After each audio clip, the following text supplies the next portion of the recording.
This small nation of 25 million has waltzed on the world stage for over 70 years, despite all odds.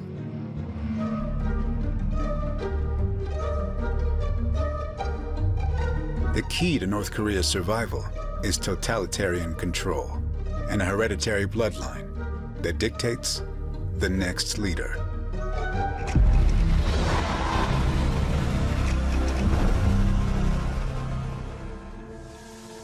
North Korea has defied all expectations and predictions for decades.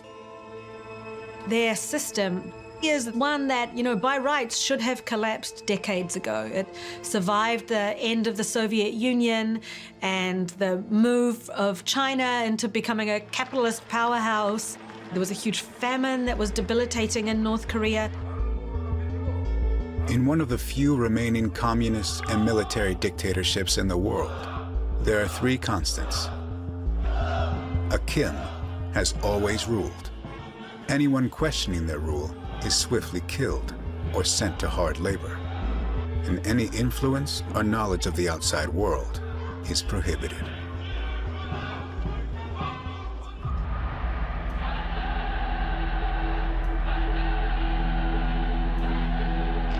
We call North Korea a communist country. They call it a socialist country. But I really see it as an absolute monarchy and a royal dynasty of sorts, with the Kim family as the royal family. The very first Kim to rule, Kim Il-sung, took a page from the Soviet Union's playbook and began to create his own socialist paradise.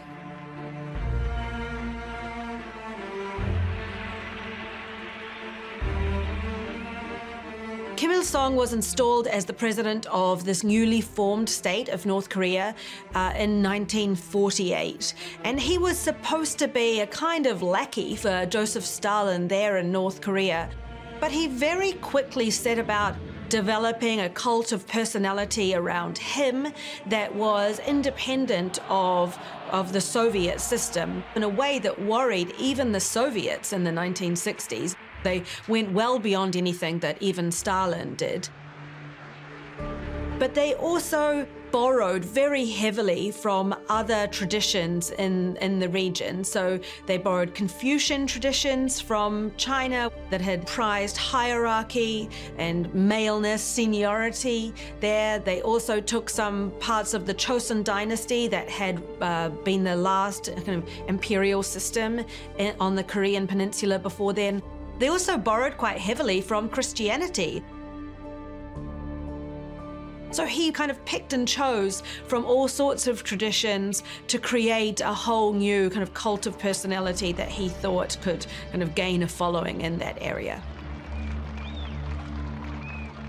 Kim Il-sung, the founder of the country, was essentially treated, seen, and continues to be seen as a semi-god, if not God.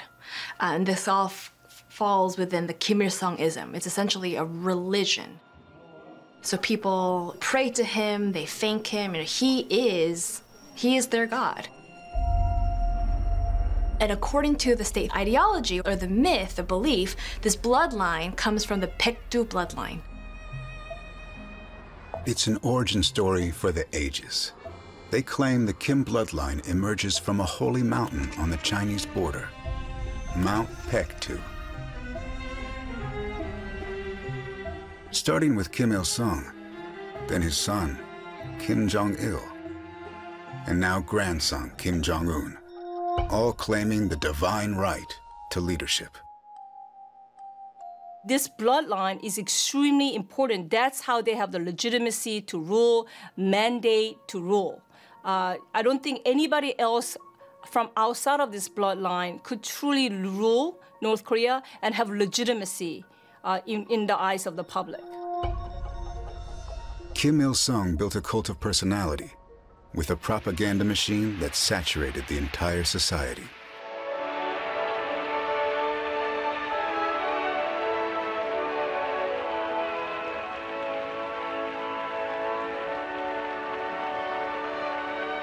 That's the case today as well. Every piece of information that's produced within North Korea is controlled by the state. 위대한 정면 돌파전 사상에 안아올린 자력 부강 자력 본영의 장점을 순천 진비료 공장. Socialist revolution, Kim family, Paekdu bloodline, keep the Korean race pure. Don't use any words that are not part of a pure Korean language. There's a North Korean calendar system where the year one, Juche year one, starts in 1912, which is the birth year of Kim Il-sung. The state's propaganda permeated throughout the society. In the 1970s, when Kim Il-sung started to think about who was going to take over the system from him, they actually changed the North Korean constitution to say that the leadership should be from generation to generation, and really laying the groundwork for Kim Il-sung's son to take over. But they spent 25 years preparing Kim Jong-il to succeed his father, but also preparing the North Korean population and especially the regime leaders for this idea that the second generation Kim would be the successor.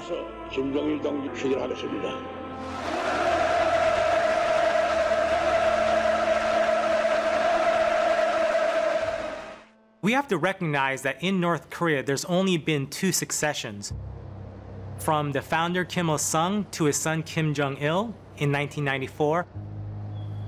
And then when Kim Jong-il passed away in 2011, there was another succession. Kim Jong-un took power at 28. At such a young age, the line of succession is far less secure, should something happen to him. The problem is that Kim Jong-un does not have a male heir that is old enough to assume leadership. An unclear succession plan leaves the Kim family and North Korea vulnerable to potential instability. A risk that got the world's attention when Kim was a no-show to commemorate his grandfather's birth on April 15th, 2020. It's really treated like, perhaps we think of it as Christmas or New Year's. It's really the biggest holiday of the year. And for every April 15th, Kim Jong-un has gone and laid a wreath at the mausoleum where his grandfather lies in state. And he didn't do that this year.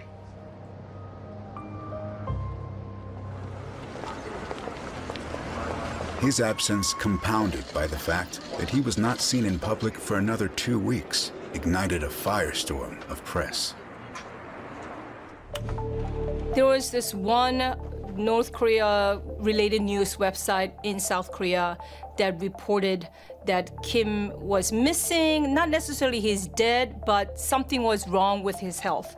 And then I think the next thing we saw was Jim Shooter of CNN citing a source in the U.S. government. A U.S. official with direct knowledge tells me that the U.S. is now monitoring intelligence that the health of the North Korean leader Kim Jong-un is in grave danger. He had a surgery, that the aftermath of that surgery, there were complications, and his health is now in grave danger. When it comes to the health of the leader of North Korea, it is a very small circle of people who would be in the know and be able to reveal that information. He was either fine, recuperating, or dead. And I think the reason that these rumors gained traction was because it seemed believable that he would have health problems. When you look at him, he is 36 years old. He is clearly in very bad shape for such a young man.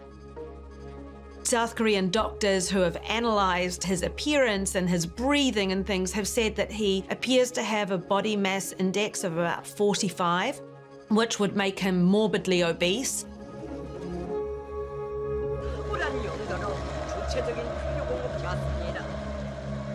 Kim Jong-un finally did appear at a photo op on May 1st, putting the rumors to rest. But the seeds of doubt remained. Who would carry on the family line and be the next leader?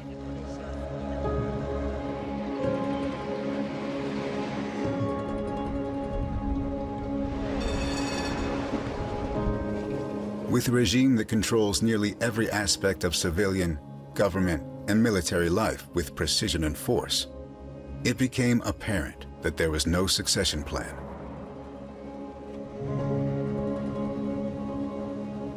So that would open up just all kinds of possibilities. What if there is elite infighting or struggle, or factional struggle? So I think it does, the succession question leads to potential instability, regime instability in North Korea. The Kim family tree, or the Paek-2 bloodline, is fraught with complications. There are 4 generations, with multiple contenders, each one eligible to ascend the throne. So there's a story that before Kim Jong-il passed away, he was talking to a Russian diplomat, and he pointed out that 2 of his children seemed to have the knack and interest for political affairs, and it was Kim Jong-un and Kim Yo-jong, the sister. She has all the incentive to try to prove that she is a strong leader as a younger sister of the leader, but also as a woman.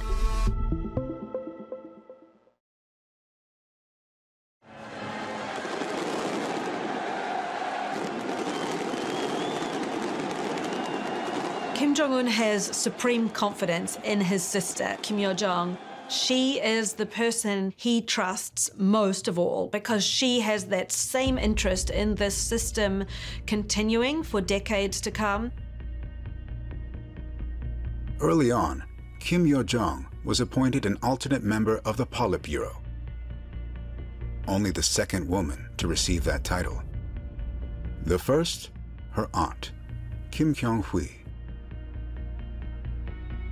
Kim Yo-jong was also assuming greater positions in a variety of agencies within the North Korean government, particularly the most important ones. So the propaganda and agitation department that builds up the cult and narrative around Kim Jong-il, but also now Kim Jong-un. And even now she has taken the leadership of all inter-Korean governmental affairs. So when the North Korean delegation went to Seoul for the Pyeongchang Olympics in 2018, it was clear that she was, in effect, the head of the delegation and is now leading all inter-Korean relations. The 2018 Olympics was like a coming-out party for the young sister.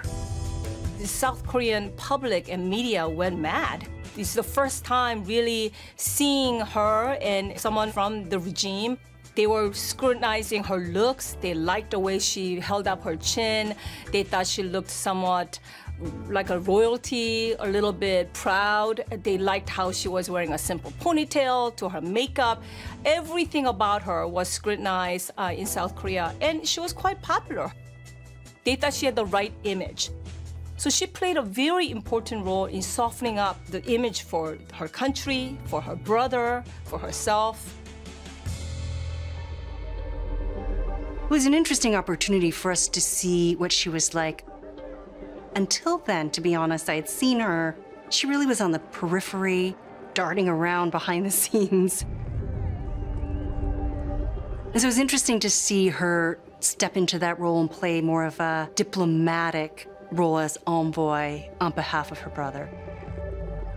Kim Yo-jong was seen by her brother's side during his summits with South Korean President Moon Jae-in and with President Trump in Singapore and Hanoi.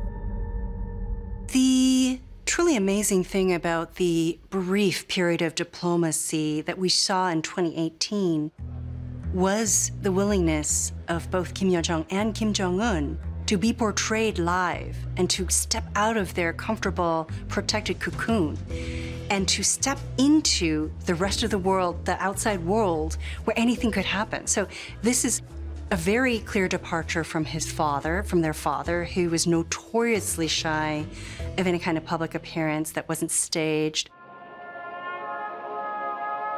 Instead, they're taking a page from their grandfather Kim Il-sung's playbook, carefully controlling the message. Following the Korean War, he established state-sponsored messaging designed to secure his own power through a campaign of fear.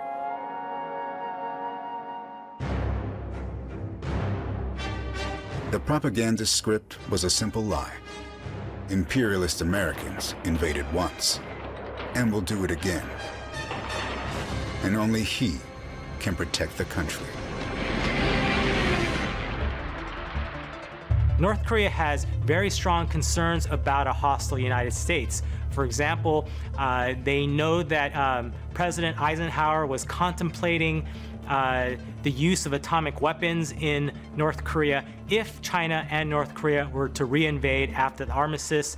North Korea was also very devastated by the 600,000 tons of bombs that the US dropped in North Korea during the Korean War that basically left no building standing and turned North Korea into a desert. So from that experience, I think that really got into North Korea's psyche, and that's probably one of the central premises of how they think about their security going forward. Decades of fear has fueled the development of the fourth largest military in the world, including a nuclear arsenal and ICBMs capable of reaching the continental United States.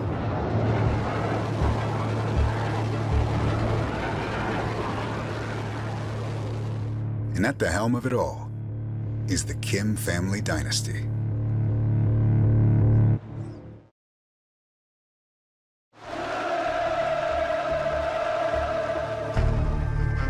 By 1980, Kim Jong-il was being groomed as successor.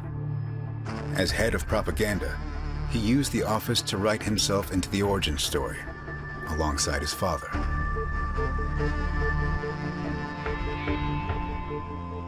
The propaganda came to say that Kim Jong-il, who was actually born in a logging camp in the Siberian part of the Soviet Union, they said that he was born on Mount Paektu in a wooden hut, and a bright star shone in the sky that night, which would be very familiar to anybody who had been raised in a Christian tradition, which Kim Il-sung actually had been. Upon the sudden death of the founding Kim in 1994, while the country mourned, Kim Jong-il assumed power without missing a beat. He ruled with the same iron fist. While the people suffered and starved, he carried on the propaganda myth of the strongman for all the world.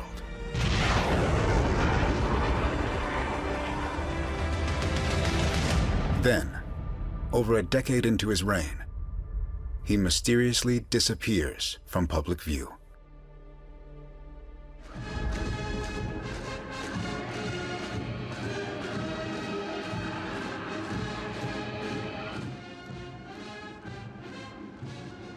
On September 9th, 2008, we were fully expecting Kim Jong-il to appear and wave to the crowds at the 60th anniversary of the founding of North Korea, major milestone anniversary. So in Korean culture, we call any 60th birthday the Hwangap, so it's a big deal. We fully expected him to be there waving from the viewing platform. And I still remember I was watching a feed of North Korean state TV, live feed, and the camera panned to the viewing platform, and he wasn't there.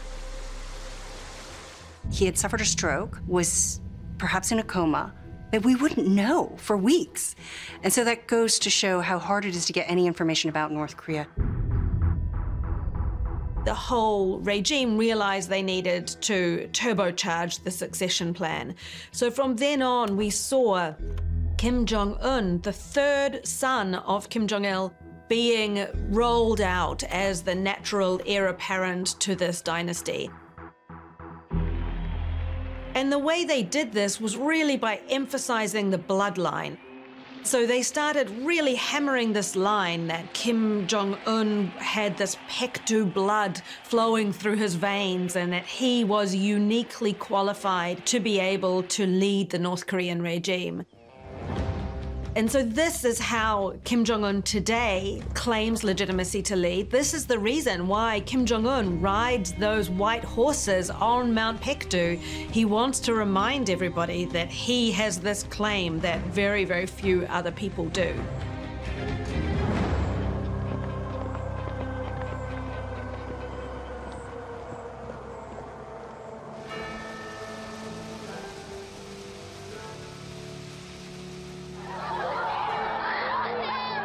The propaganda paid off. At the young age of 28, Kim Jong-un became the next leader of North Korea after his father died.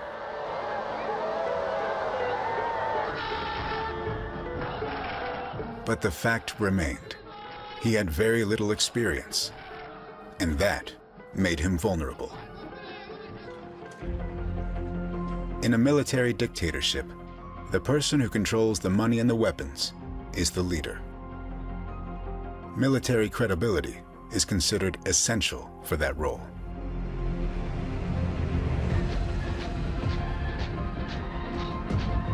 Kim Jong-un himself, who had no military experience, they had to sort of manufacture things to give him that kind of military experience. So in 2010, when the North Koreans sank a South Korean corvette, Cheonan, killing 46 South Korean sailors, that was supposedly done under Kim Jong-un's name. That was under his direction to give him sort of credibility with the elites and the public. To add to his legitimacy, an aunt, Kim Kyung-hui, and her husband, Jang Song-taek, acted as unofficial regents to the young Kim. Jang brought in billions to the regime by setting up markets abroad, mostly in China. The aunt was an influential and trusted advisor behind the scenes. Kim Jong-un's father, Kim Jong-il, relied on his sister as a support network, as someone who's loyal to Kim Jong-il. There's not many people that you can trust in North Korea if you're the leader of North Korea. So family members are very important, and Kim Kyung-hee, Kim Jong-il's sister, was an important person that Kim Jong-il trusted, that he sought advice from, that someone who played a supporter role for Kim Jong-il. There is a very strong precedent for a sister as a supporter. And in fact, we saw way back the aunt and the sister, so Kim Kyung-hee and Kim Yo-jong, were out riding horses together. It looked like the aunt was training the sister as much as she was training Kim Jong-un to take over this role. Kim Yo-jong is a confidant, the one person that Kim Jong-un absolutely trusts in North Korea. As much confidence Kim Jong-un seemingly has in his sister, there's one big thing keeping her from becoming the next leader if her brother dies unexpectedly. North Korea is an extremely patriarchal system. This regime has always been run by men, and particularly old men. So it's really impossible to think that a young woman could take over, that Kim Yo-jong could be the next successor of North Korea.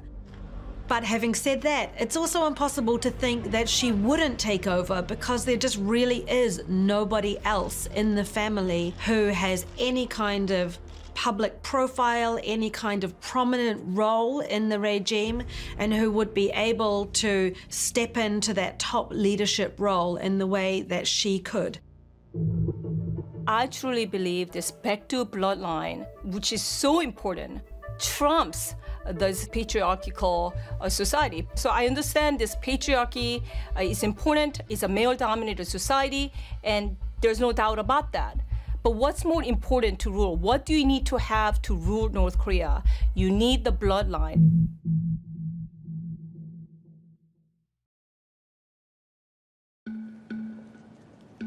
In the spring of 2020, Kim Jong-un made a point of showing the world that he was alive and well after his brief disappearance from the public eye.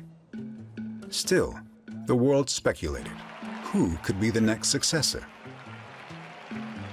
And then, his sister made an unprecedented show of force. 김여정 조선노동당 중앙위원회 제1부부장 담화. She threatened to end the 2018 Inter-Korean Treaty if the South did not stop activist defectors sending anti-regime messages into the North.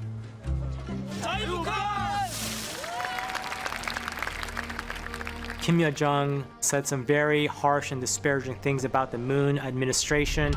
뿌리 깊은 사대주의 군성에 시달리며 어역과 자멸이로 줄다름치고 있는 이토록 비굴하고 굴종적인 상대와 더 이상 북남 관계를 논할 수 없다는 것이 굳어질 대로 굳어진 우리의 판단이다. And then also did things like blowing up the Inter-Korean Liaison Office. cutting off the communication channels.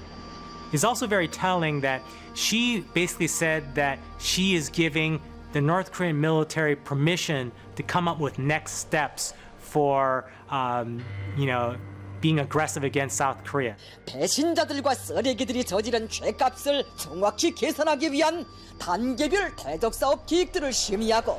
So I think that was very important because publicly she is showing that she has the power to instruct the North Korean military to devise and implement next steps. 쓰레기들의 반공화국 적대 행위를 묵인하여 북남 관계를 파국적인 종착점으로 몰아왔다.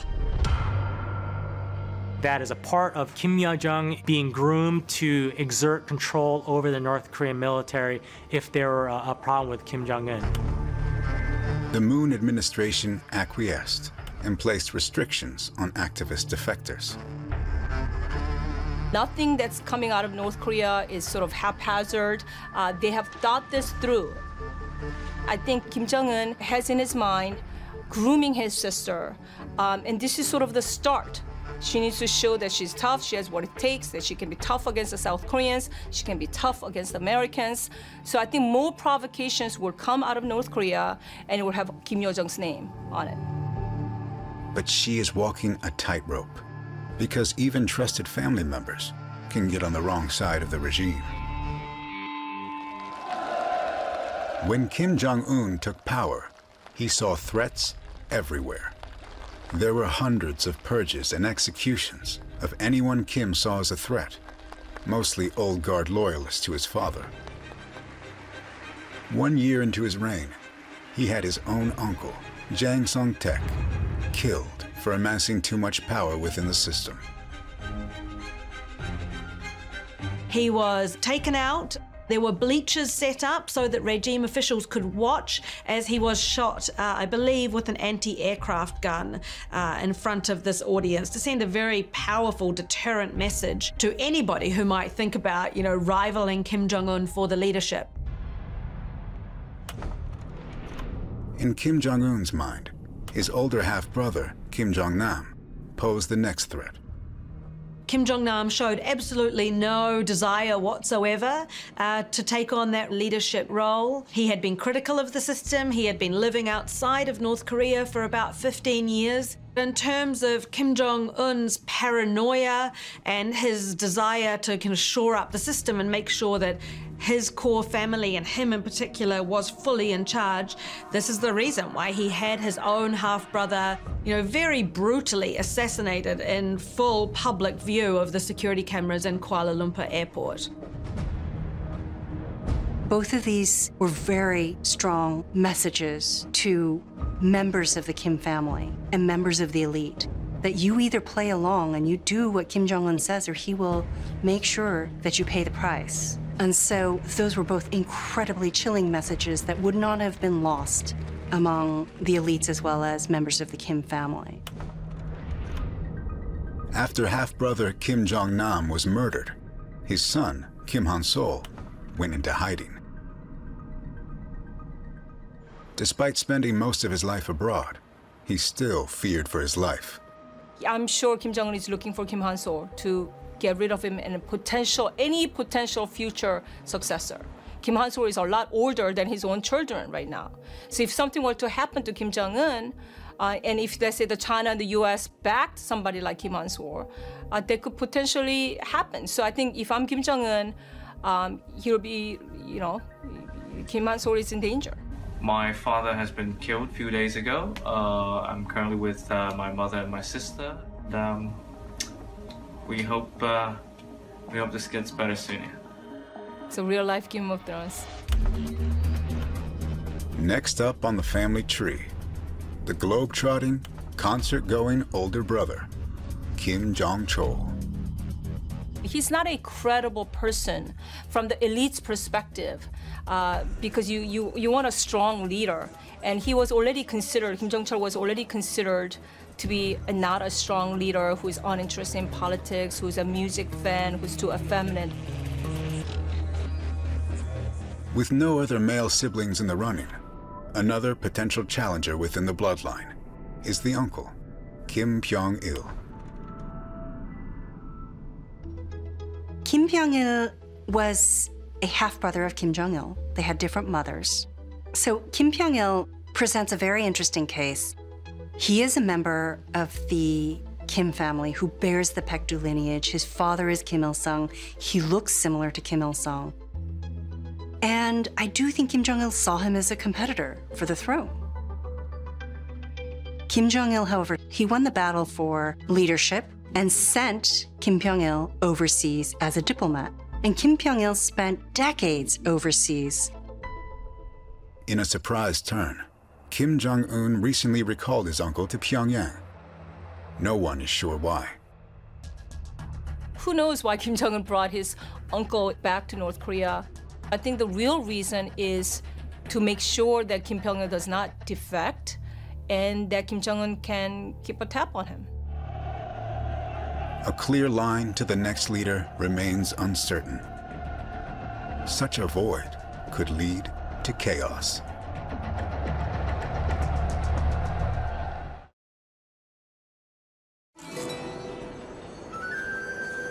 In North Korea, daily life is influenced by over 70 years of Kim family rule. A new leader outside the Paektu bloodline is unthinkable. But when you look at the family tree, there's no clear choice. Kim Yo-jong is young and female. The brother, Kim Jong-chol, is perceived as weak. The nephew, Kim Han-sol, is unknown within North Korea. The uncle, Kim Pyong-il, lacks the relationships within the system to gather power. It's court intrigues, modern day court intrigue. One prominent figure in the North Korean court, not found on the family tree, is Chae Rong-hae. He wields great power and influence in the regime and should not be overlooked as a potential successor.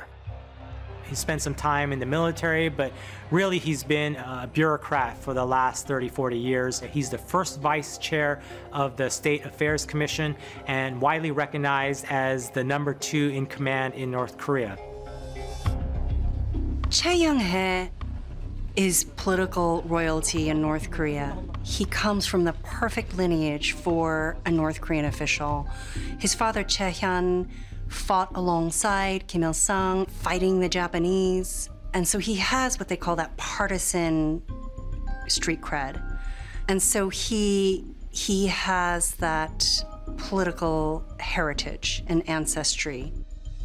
He's a trusted friend of the Kim family, but he's still an outsider. Chae Rong-hae does not have Paektu bloodline, and that's the valuable thing that Chae Rong-hae is missing. That said, I think if anybody can challenge Kim Yo-jong becoming the next successor, will be Chae Rong-hae, because he is the second most powerful man in North Korea. There are rumors that his second son was married to Kim Yo-jong, so there could be some interesting connections there in terms of a future power dynamic. A smart play for the North Koreans is for Kim Yo-jong to take over. She has the right bloodline and closely aided by someone like Chae Rong-hae, who has experience, who has a patronage network, who comes from the right family. And if they could work together, that would be a smart thing for the North Koreans. That would lead to, stable transition. Any uncertainty during a time of transition could potentially cause a chaotic period that would worry South Korea and not be tolerated by China or the U.S. The concern for the U.S. government is instability. If you were to have a situation where Kim Jong-un passes away suddenly and there is no clear successor, then that presents problems. China is also concerned about instability along its borders with North Korea as well. Their approach to North Korea is that they want no war, no instability, and no nuclear weapons, but in that order. And so I think they would also be concerned about a crisis of succession, the inability of the North Korean government to control its population, warring factions, loose nuclear weapons, a fallout from poor nuclear security, a famine in the country. Any of these scenarios could cause a problem along China's border, and they would want to approach that very quickly. And they have good reason for concern. The North Korean people have starved before. In the 1990s, a financial crisis struck. Massive flooding and the loss of their main benefactor, the Soviet Union, caused the central distribution system to collapse. They could no longer provide for the people. It is believed that over 500,000 lives were lost in the famine that followed.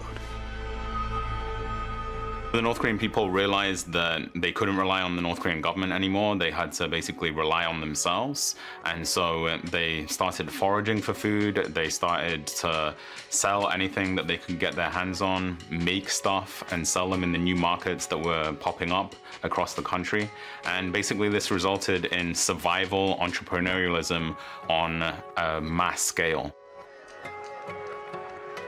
Fast forward to now in 2020, there are hundreds of massive markets. Now they are regulating these markets, they are taxing these markets, and they're trying to control, but they're not getting rid of them because there's no way, there's no alternative to provide for all of its citizens. By allowing these markets to exist, the people rely less on the Kim family. But could this shift in power cause regime collapse, where the people gain control?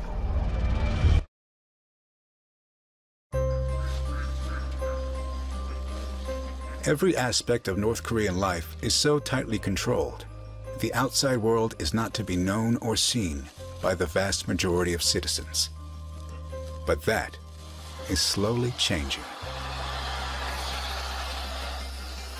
Over the last 10, 20 years, North Korean people have been getting access to foreign media, including South Korean television programs, Chinese films, e-books and so on from the outside world, things that are being smuggled in on USB sticks and micro SD cards, things that North Korean government doesn't want them to see.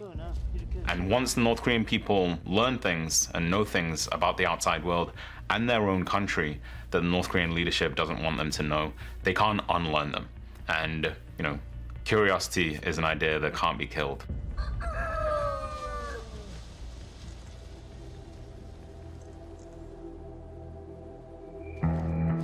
North Korean people have been able to open things up from the bottom up gradually. And one of the most important changes there, I think, is in information. And even though there's so much risk attached to that, this phenomenon has actually been spreading and growing.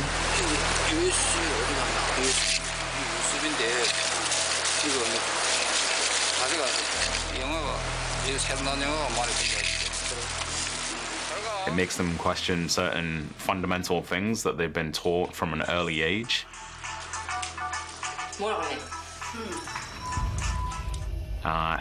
This is something that is irreversible. The North Korean people struggle with children who question things and young people who are not happy. So, you have to wonder whether Kim Jong-un has the kind of loyalty that his grandfather could safely rely on when he was leader. Until now, the system has been able to stay intact using repression, punishing people in very extreme ways if they commit political crimes like questioning the leadership. North Korea is the most closed and repressive country in the world, and 25 million North Korean people face the most authoritarian government in the world, and this situation has been going for 70 years now. It's absolutely incredible to think that there are maybe around 100,000 North Korean people in political prison camps, which are reminiscent of the Soviet gulags, or some people would say even the Nazi concentration camps. This is how the North Korean system has survived. So far, they have been able to keep it under control, but every time you take a step away from this foundation myth, it becomes that little bit harder to perpetuate it.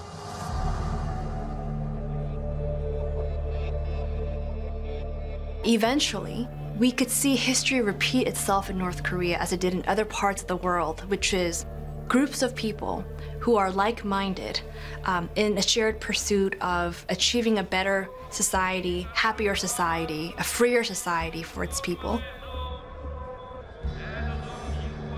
There is everyday disorganized resistance. North Korean people resist authority and the government in their own way, in their daily life.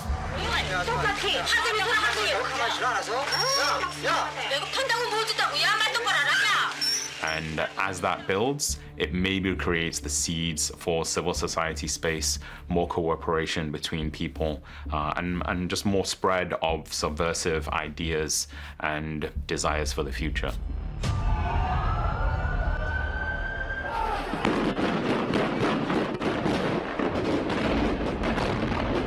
Human history teaches us to be humble about what we think we can know about how things will play out, especially in terms of political developments. These things inherently surprise us.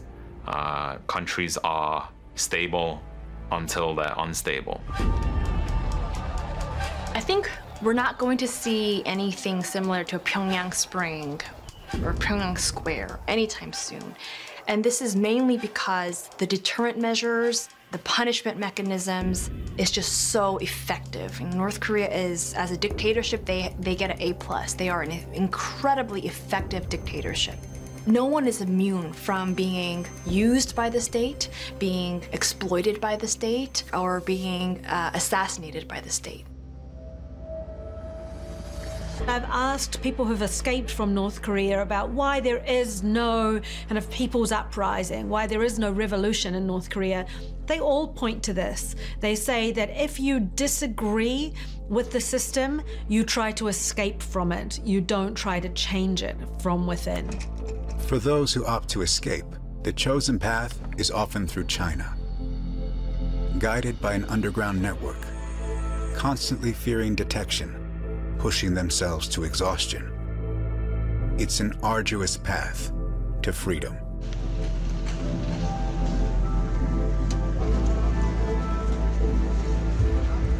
I think it's essential to try to understand and listen to as many North Korean defectors as possible.